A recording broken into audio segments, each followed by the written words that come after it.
ಹೆಸರಾದ ಶ್ರೀ ಓಂ ಪ್ರಕಾಶ್ ಅವರು ಮರಣ ಹೊಂದಿದ್ದಾರೆ. ಮರಣದ ಬಗ್ಗೆ ಕೋರ್ಟ್ಗೆ ಅಂತ ಇದ್ದಾರೆ. ತನಿಖೆ ಮಾನ್ಯ ಬೆಂಗಳೂರು ಸಿಟಿ ಪೊಲೀಸ್ ಕಮಿಷನರ್ ಮಾಡ್ತಿದ್ದರ ಬಗ್ಗೆ ನಾನೇನು ಮಾತಾಡಕ್ಕೆ ಹೋಗಿಲ್ಲ. ಆದರೆ ನಾವೆಲ್ಲ ಸೇವೆಗೆ ಸೇರಿದಾಗಿಂದ ಮಾನ್ಯ ಓಂ ಪ್ರಕಾಶ್ ಅವರ ಪ್ರೀತಿಗೆ ಪಾತ್ರ ಆದವ್ರು ನಾವು. ಮತ್ತು ಎಂಥ ದೊಡ್ಡ ದೊಡ್ಡ ಸಮಸ್ಯೆಗಳನ್ನು ಸಹ ಭಾಳ ಅವರು ಧೈರ್ಯದಿಂದ, ಪ್ರೀತಿಯಿಂದ, ತಾಳ್ಮೆಯಿಂದ ಎದುರಿಸಿದ್ದು.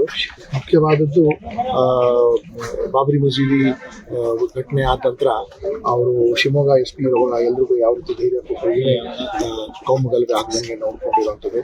ಮತ್ತು 2016ನೇ ಇಸ್ವಿಲಿ ಪೊಲೀಸ್ ಸ್ಟ್ರೈಕ್ ಆಗಿರುತ್ತೆ. ಆ ಸಮಯದಲ್ಲಿ ಕೂಡ ಸರ್ಕಾರಕ್ಕೆ ಭಾಳ ಗಾಬರಿ ಆಗಿರುತ್ತೆ. ಆ ಸಮಯದಲ್ಲಿ ಸಾಹೇಬರು ಅತ್ಯಂತ ತಾಳ್ಮೆಯಿಂದ ಇಡೀ ಪೊಲೀಸ್ ಇಲಾಖೆಗೆ ಒಂದು ಒಳ್ಳೆ ಮಾರ್ಗದರ್ಶನ ಕೊಟ್ಟು, ಧೈರ್ಯ ಕೊಟ್ಟು ಅವರು ಕಾಪಾಡಿದ್ರು.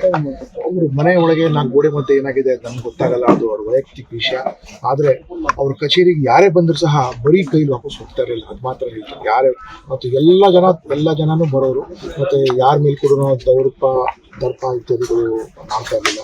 ಸಾಕಷ್ಟು ಬೆಳವಣಿಗೆ ಕಾರ್ಯಕ್ರಮ ಡೆವಲಪ್ಮೆಂಟ್ ಆಯಿತು ಅವರ ಸಮಯದಲ್ಲಿ.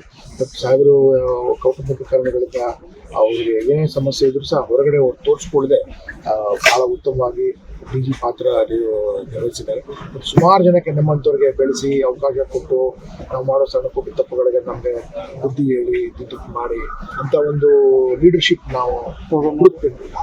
ಲೀಡರ್ಶಿಪ್ ಹುಡುಕ್ಬೇಕು ನಾವು ತೋರಿಸಿದ್ದಾರೆ. ಮಾದರಿ ಪೊಲೀಸ್ ಲೀಡರ್ ಆಗಿದ್ದರು ಅವರು. ಸೊ ಇಂಥ ಒಂದು ಲೀಡರ್ಶಿಪ್ ಭಾಳ ಅಪರೂಪದ ಲೀಡರ್ಶಿಪ್.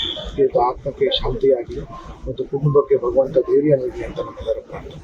ಹೆಸರಾದ ಶ್ರೀ ಓಂ ಪ್ರಕಾಶ್ ಅವರು ಮರಣ ಹೊಂದಿದ್ದಾರೆ. ಮರಣದ ಬಗ್ಗೆ ಕೋರ್ಟ್ಗೆ ಅಂತ ಇದ್ದಾರೆ. ತನಿಖೆ ಮಾನ್ಯ ಬೆಂಗಳೂರು ಸಿಟಿ ಪೊಲೀಸ್ ಕಮಿಷನರ್ ಮಾಡ್ತಿದ್ದರ ಬಗ್ಗೆ ನಾನೇನು ಮಾತಾಡಕ್ಕೆ ಹೋಗಿಲ್ಲ. ಆದರೆ ನಾವೆಲ್ಲ ಸೇವೆಗೆ ಸೇರಿದಾಗಿಂದ ಮಾನ್ಯ ಓಂ ಪ್ರಕಾಶ್ ಅವರ ಪ್ರೀತಿಗೆ ಪಾತ್ರ ಆದವ್ರು ನಾವು.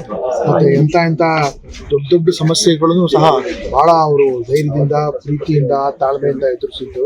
ಮುಖ್ಯವಾದದ್ದು ಬಾಬರಿ ಮಸೀದಿ ಘಟನೆ ಆದ ನಂತರ ಅವರು ಶಿವಮೊಗ್ಗ SP ಎಲ್ರಿಗೂ ಯಾವ ರೀತಿ ಧೈರ್ಯ ಕೊಟ್ಟರು, ಏನೇ ಕೌಮುಗಲ್ಗೆ ಆಗದಂಗೆ ನೋಡ್ಕೊಂಡಿರುವಂಥದ್ದು.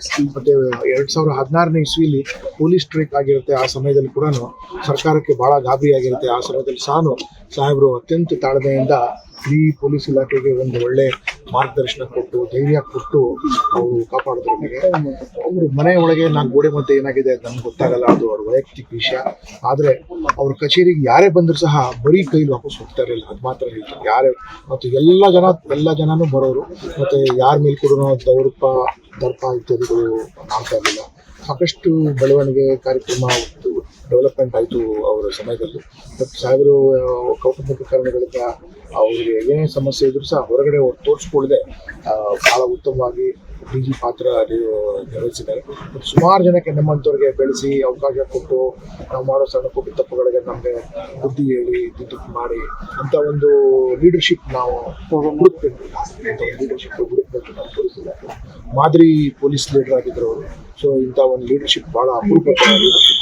ಇವತ್ತು ಆತ್ಮಕ್ಕೆ ಶಾಂತಿಯಾಗಿ ಮತ್ತು ಕುಟುಂಬಕ್ಕೆ ಭಗವಂತ ಧೈರ್ಯ ನೀಡಿ ಅಂತ ನಮ್ಮೆಲ್ಲರ ಪ್ರಾರ್ಥನೆ.